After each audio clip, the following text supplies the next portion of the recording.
भक्त मैंने आज श्रीजीव मानकर लक्ष्मी नारायण बेश दर्शन प्राप्त करुछंती।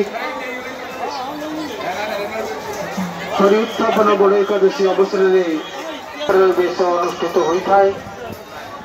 आज महापंचकर आज प्रथम दिवस हरि उत्थापन बड़ एकादशी श्रीजीव मानकर आसंता काली बांकचूड़ बेश एवं आसंता त्रयोदशी श्रीजीव मानकर तारीख कुमार पूर्णिमा राहस पूर्णिमा श्रीजीव मानकर राजाधिराज बेश बा राजराजेश्वर सुवर्ण बेश भक्त माने दर्शन प्राप्त करेंगे।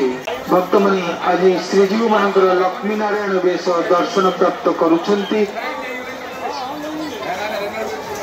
हरि उत्थापन बड़ एकादशी अवसर में बेश अनुष्ठित होता है। आज महापंचकर आज प्रथम दिवस हरि उत्थापन बड़ एकादशी श्रीजीव मान